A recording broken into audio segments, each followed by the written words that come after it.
What's up everyone, John from How to Man here, and today was going to be a Cigar 101 video, but I'm going to do a different video. It's going to be on how to have proper boundaries or healthy boundaries. Is something that really I'm doing right now, I'm going through right now, so something that I wanted to do a video about, something, you know, I'm going through at the moment.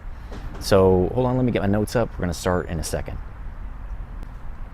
So before we get started, I am smoking a really nice CEO Brazilian. I think it's Maduro. I don't usually get to smoke these because my travel humidor little cigar thing only takes the 50 gauge. I think this is a 52 gauge. So I need to get a new one anyway. I lost it, but we're already getting off topic. That's going to happen a lot on this channel. I squirrel a lot. So, but the whole reason this started is, well, I'll tell you the tail end. I decided to take a 3-month vow of celibacy. No women for 3 months, no relationships, and no sex, nothing. Which there's some technical reasons it's not completely true. We'll get into that in a little bit. But why am I doing this? It's because I need to reset my boundaries.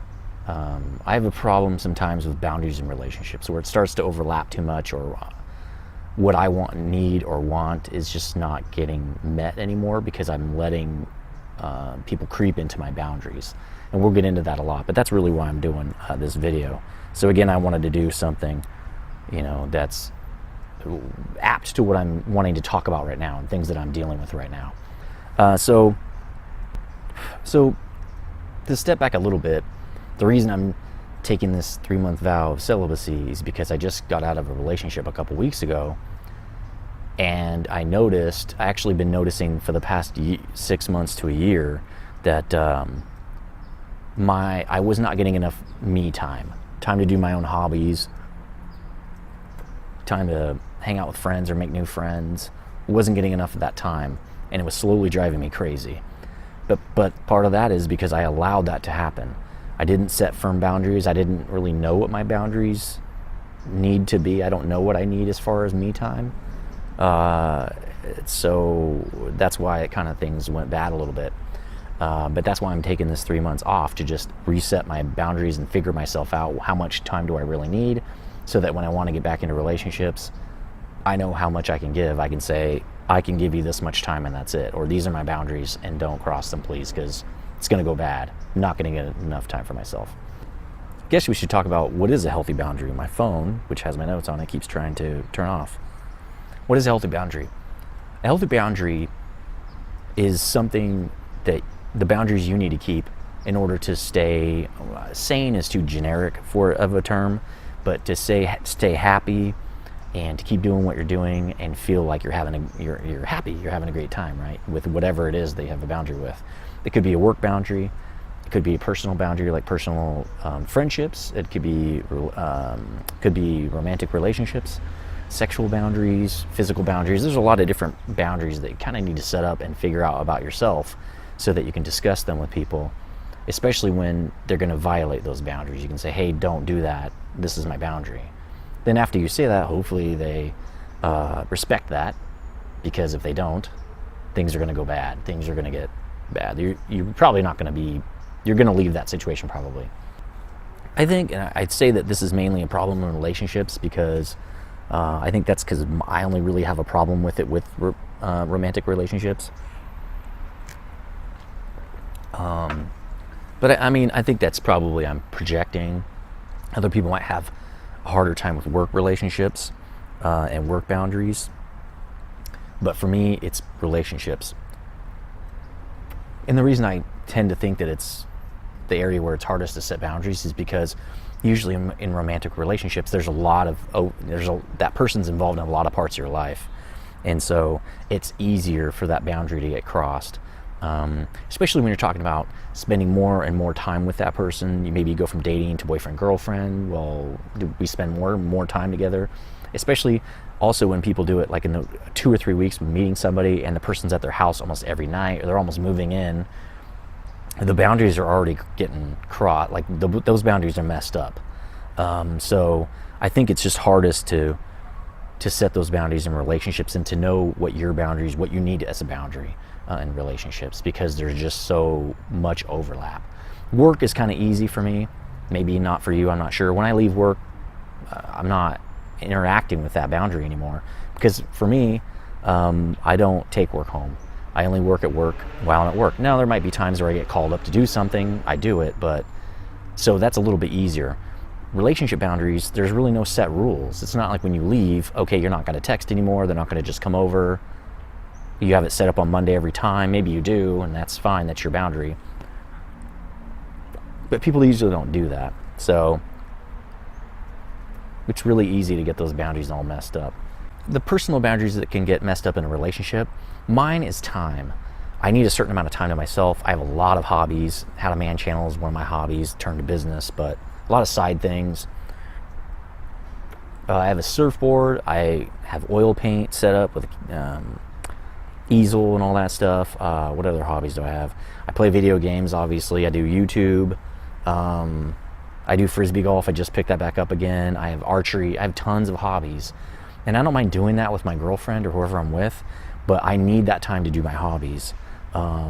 So time is one of my main ones that I definitely have realized that boundary cannot be crossed. I need to set up a boundary. For me, it's at least, I need 2 days a week to myself for me to do my stuff in that night usually. I prefer more like 3 or 4 nights actually. And if we're talking about boundaries where I'm only seeing my girlfriend a certain amount of time, I probably only want to see her 3 days a week, maybe 4. And that's really tops. I never want to see her more than that. That's my personal thing. I mean, if we're going on a week trip or something, that's fine. But on a day-to-day basis or a week-by-week basis, like 3 or 4 days a week is enough. After that, I don't really want to spend that much time usually with that person. I mean, part of that is because you want to keep, not the mystery necessarily, but when you see someone, you want to be excited about seeing them, right? The reason your job's boring is because you do it all the time. It's the same thing all the time, and that's why it's boring. If you only did your job once a week, it might not be such a bad thing to do, and might not become boring so quickly. So, in my opinion, you should never be bored with someone that you're with. You should always want to see them and always be excited. That's kind of how you know what your boundary is as far as how much you want to see that person. Once it becomes something that you're like, whatever, then you're seeing them too much. And that's how you kind of know what your boundary is. Maybe you only need 1 day a week to yourself. Maybe you need 5 or whatever you need, because you have a lot of hobbies right then. It's going to keep changing throughout your life too. It's not just one thing and it's set. Another boundary might be with relationships that I don't want to live with anybody. That might change, but I found out that I don't want to live with someone. A lot of that's because you're going to see them every day. Unless one of the people travels, you're going to see them a lot. And so living with someone becomes a boundary I don't want to cross, because I feel like I'm not getting any benefit out of it. I don't want to see them more. So seeing them more actually degrades the relationship for me. I'm bumping the microphone, so the sound might be a little messed up. But so that's a boundary for me. I really don't want to live with someone. And I'm telling these people right up front when I start dating them, hey, I'm never going to live with you because I don't want to live with someone. Now, how do I know that? I've done it before. I've done it a few times, actually. Maybe you haven't. Maybe you're young and haven't. So you don't know if that's a boundary for you. If you love having your girlfriend over every night, and it's been months and months, maybe, because I wouldn't move in with someone before a year, and actually that's a good video to do. Setting timelines for relationships, like when you should do certain things. But anyway, a year is the earliest I'd move in with someone in. And so if you've been around your girlfriend every night for a year and you still love it, everything's great, maybe living with someone's great for you. For me, it kind of kills it. I don't like it. It degrades over time, and then finally I'm kind of over it. It's just the way I am. To me, I think humans are like that. I think it's something that everybody feels when you've lived with someone for a while. Whether they want to change their environment, go back to not living together is one thing. People won't normally do that, but anyway, that's one of my boundaries. Another one could be maybe you don't want to have them hang out with your friends for whatever reason. That's one of your boundaries. And when they hang out with your friends, something goes wrong or something feels weird. And at least for now, one of your boundaries is no hanging out with my friends, please. That could be one of them. Finances is usually a boundary that people have a hard time crossing when it comes to relationships. Sharing money, and for good reason, because most of the time you're not going to make the same amount of money exactly, and you probably don't manage your money in the same way. Some people don't manage their money. They don't really care. They just, if they've got money in the bank, they spend it. Other people like me, I have a budget. I'm very up to date on all my transactions and bucketing them and organizing my money, because I like to know I have money, first of all. I don't want to run out, and I want to be able to manage it and do things I want, stuff like that. Know whether I can buy something or not. So if you have a girlfriend or boyfriend who just flies by the seat of their pants with their money, probably not a boundary you want to cross. You probably don't want to share money. If you're going to take over the management of the money and they're okay with that, that could work. But also, if they lose their job or their pay starts going down or whatever happens, you're kind of on the hook. So that's why financially for me, usually that's a boundary for me too. I don't want to share money because I've worked really hard to make as much as I do, and it's not a ton, but it's a good amount. It's within the top 10% probably, I'd say.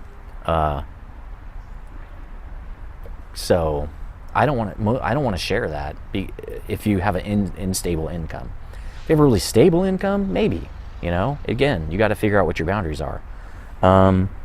We're going to get out of that, though. We could talk about that all day. If you have more questions about relationship boundaries, put them in the comment section, and I'll respond to all the comments down there, asking questions. Probably somebody else will help you as well. Again, this is supposed to be a community of people helping each other, and I'm thinking about ways we can do that more than just in the videos, maybe a website, something like that coming. The Patreon area is also another great place where you can talk to other patrons about this channel and about topics. So yeah, check out the Patreon, check me on social media, connect with me there, and hopefully you'll start seeing more stuff come out in those areas. It can be a work problem as well, like I was saying, boundaries at work. Probably the most common one is a workaholic, someone who doesn't know when to quit working. And I guess if you like it, then it's not violating your boundaries, right? You're fine. You don't mind working all the time. But some people don't know how to say no. I know I have some friends that if they get called up, doesn't matter how many hours they've been working and how tired they are and how much they don't want to work, they'll just work anyway, because they feel guilty if they don't. But you know what? That's a sign that someone's violating your boundaries. Maybe they don't know it. If you don't tell them, they don't know they're doing something that you don't like. You have to speak up, and we'll talk about that in a minute. But that could be a boundary violation. Well, that's definitely a boundary violation. Another one, physical. Don't touch people at work. Most people don't like to be touched at work. It's a very no-touch place for good reason, because sexual harassment and those kind of things. But if someone does touch you and you don't like it, just say, hey, please don't touch me. Maybe some people are very touchy, and to them, they get touched, they don't really care. Touched on the arm or shoulder or something, not touched, on your chest if you're a girl. That's not what I mean. I just mean like this, or touched on the hand or something. You can just say, hey, please don't do that. That's a boundary. And if someone does touch you on the arm or something that makes you feel weird, it's a signal to you that somebody's violating a boundary maybe you didn't know you had. And maybe it's with just that person. Totally fine too. Another one is social media. I don't really connect with friends at work on social media. I keep work kind of in its own box, because work is my income. Without that income, I can't do anything else. I can't feed myself or my son. I can't make these videos. I can't do anything if I lose my income. So I'm very, very boundary heavy with work. I don't friend people at work on Facebook, generally speaking. There's exceptions, but almost never. I don't see them after work. I don't hang out with people from work. I don't date people at work. Definitely don't date people at work. Again, because sexual harassment can be it can get you blacklisted, not only just fired, but blacklisted from your industry, depending on how small your industry is, or how small your town or city is. So I have really heavy work boundaries. I also don't take work home, like I said, unless it's a real dire need, then I will. But generally speaking, I don't just take work home for no reason. Most people know that. So work's pretty easy for me. Work's pretty cut and dry, like I said. It's nice when the boundaries can be cut and dry like that. People kind of know what to expect from work. If you're a professional, I work in an environment with everybody has degrees. Most people are mid 30s to early 40s and stuff, or maybe higher, I don't know. So everybody kind of knows what it's like, what the expectations are at work, plus all the training on don't touch people and all these things. So work is a lot easier to have boundaries. So that's kind of an easy one. Now you can have physical and sexual boundaries. I mean, that's kind of obvious, I guess, to some people, but maybe oral is out for you. Yeah, and you got to tell your girlfriend or boyfriend that immediately. Not immediately, but first few dates, definitely before you get sexual, that, hey, that's a boundary for me. I don't like doing it. And you don't have to have a reason, okay? Your boundaries are your boundaries. You don't have to justify them. You don't even have to tell the person why. You just say, hey, that's a boundary for me. Please don't do that. They should respect that, just like we respect all people. And like I'm going to say, probably do a video on it, I really believe in the golden rule. I'm not religious. I don't believe in religion, but there's a few things we can learn from it. One of them is treat others how you should be treated. And so that's a really good way to know when you should or shouldn't be doing something. What would I think if someone violated my boundary? How would I like that? I wouldn't, so I'm not going to do that. But a physical one too could be don't touch me with your friends or something like that. Maybe you have a touch phobia. I don't know. Again, it's okay to have these boundaries. Now, if you put too many boundaries on it, which I don't know if I'm going to talk about that, but sometimes you could lose friends. Maybe that's too many boundaries for them. Hey, that's the way it is. Or you could lose a relationship. That's the way it is. Maybe that person is like, hey, oral's a big deal to me. I need it. Or I need to live with you at some point, so I'm not going to date you at all because I want to move in. Like, I want to have kids and get married and all these things. And I'm like, well, I don't want to do any of that, so we might as well not even date.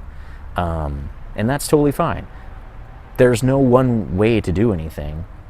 It's find out what works for you and do that. And then other people should respect that you're doing it. But again, those boundaries could push people away. That's fine. The main thing is you got to respect your boundaries. You can make exceptions sometimes, or you can compromise with your boundaries. It should be an exception, though. It shouldn't be something you're doing all the time. If people are asking you to compromise your boundaries all the time, that's not abuse necessarily. I mean, you can pick a word for it. It's definitely not cool. It's kind of manipulation. I'd bail. Nothing's worth that. A big part of it too is you have to be able to communicate your boundaries. No one's going to read your mind. You can't expect that. There are no expected boundaries that everybody just knows. I mean, one of them is before you have sex, you need consent. That's kind of a universal one. But even then, it's just good to be explicit with your boundaries and talk. Communication solves a lot of problems and avoids a lot of problems. It's proactive instead of reactive, which we'll probably talk about that on later videos. It's way better to be proactive and catch something before it's a mistake, because sometimes, even though it's a mistake and you can say sorry and all those things, the damage is done, and sometimes you can't make up from that. You can't get past that damage. It's too much. Like with this breakup I just had, some damage happened and it was just too much. It was like, let's just throw the towel in. We both wanted to. We didn't want to break up, but the damage was done and it was too much, and that was the end, Like work, and that can happen at work too. You've had enough, you're fed up, and that's the end. And that's just life, man. That's going to happen. So let's say you communicate your boundaries and then people violate them. Okay, that's going to happen too. You have to be firm. You have to say, no, please don't do that. Don't touch me. Don't do whatever. And maybe you give a chance, okay, because they don't remember. Maybe you haven't been friends for very long or whatever. It's a new relationship. You can give a chance or whatever. I mean, it depends on what it is. But you got to be firm. You got to stick to those boundaries. Like with my boundaries that I'm resetting my boundaries with women, once I find my boundaries and I can communicate those boundaries, I need to stick to them, because I know if I don't stick to those boundaries, it's going to end up bad. It's going to be over. We're going to break up for sure. So I need to communicate those boundaries first, and I need to make sure that she sticks to those boundaries. We stick to the boundaries, and I have to be firm and say, no, these are the boundaries. And people will try to manipulate your boundaries. They'll try to find a way around it. You'll figure it out. You'll spot it. If people are trying to manipulate you, bail. Get out of there, because they are selfish, and they're going to keep being selfish, and they're probably not going to change. That's probably just the way they are. So I would bail. That's me, though. Man, my phone just does not want to stay on, apparently. You have to say no, and then they'll say, well, what about no? Well, how about this other thing? No. And then they'll ask maybe in a week. No, it's still no. There's this one girl at work. She will not stop bothering me for sex. She wants to have sex with me in any way she can. And I keep telling her no. I've told her no for over a year. I don't really want to go to HR because it's going to be a big nightmare. I probably should, because that's probably going to perpetuate problems by not going to HR. But I just have to be firm. I keep telling her no. It's never going to happen. No, no, no. I don't do that with people at work. But she's going to keep trying. She doesn't care.